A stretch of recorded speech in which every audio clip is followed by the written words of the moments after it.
Viewer সবাইকে স্বাগতম জানাই টেকনিউজ 365 ইউটিউব চ্যানেলে।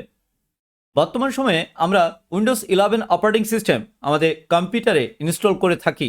আর এক্ষেত্রে আমাদের ল্যাপটপ বা কম্পিউটারে এই উইন্ডোজ 11 অপারেটিং সিস্টেম ইনস্টল করতে গিয়ে দেখা যায় অনেকেরই কিন্তু ডিভিডি রোম ড্রাইভ থাকে না। আর তাই এই ডিভিডি রোম ছাড়া কিভাবে আপনার কম্পিউটারে একটি উইন্ডোজ 11 অপারেটিং সিস্টেম ইনস্টল দিতে পারবেন এবং সেই ইনস্টল দেওয়ার ক্ষেত্রে একটি বুটেবল প্যান ড্রাইভ কীভাবে তৈরি করা যায় সেই পদ্ধতিটুকুই দেখানোর চেষ্টা করা হয়েছে আজকের আমাদের এই ভিডিওটির মাধ্যমে। আর এই বুটেবল প্যান ড্রাইভটি তৈরি করার ক্ষেত্রে আমরা একটি সফটওয়্যার ব্যবহার করেছি, আর সেই সফটওয়্যারটির নাম হচ্ছে পাওয়ার আইএসও। এই সফটওয়্যারটি মূলত একটি ফ্রি সফটওয়্যার না, আপনি চাইলে ট্রায়াল ভার্সনের উপর ভিত্তি করে এই সফটওয়্যারটি ব্যবহার করে একটি বুটেবল প্যান ড্রাইভ তৈরি করে নিতে পারেন।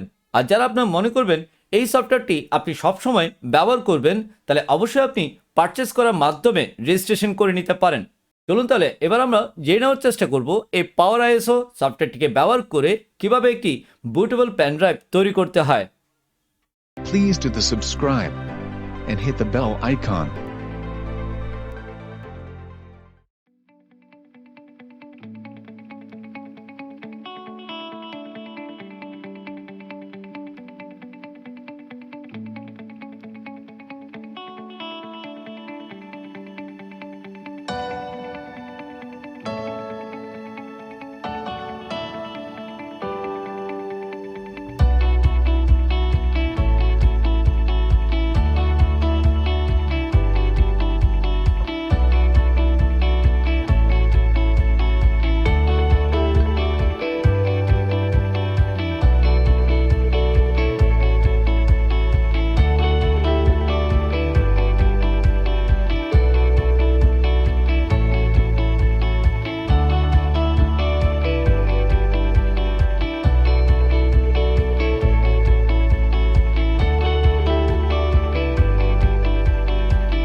ভিউয়ার্স, এতক্ষণ নিশ্চয়ই আপনারা বুঝে গেছেন পাওয়ার আইএসও সফটওয়্যারটিকে ব্যবহার করে কিভাবে একটি বুটেবল প্যান ড্রাইভ তৈরি করতে হয়।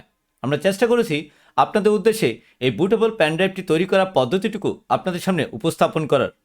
পরিশেষে বলবো, ভিডিওটি যদি ভালো লেগে থাকে তাহলে অবশ্যই টেকনিউজ 365 ইউটিউব চ্যানেলটিকে সাবস্ক্রাইব করে রাখবেন এবং একই সাথে বেল বাটনটিকেও ক্লিক করে রাখবেন, যাতে আগামীতে এই ধরনের সকল গুরুত্বপূর্ণ ভিডিওগুলো আপনারা যেন মুহূর্তেই পেয়ে যান। আজকে এইটুকুই রাখলাম, সবাই ভালো থাকবেন, ধন্যবাদ।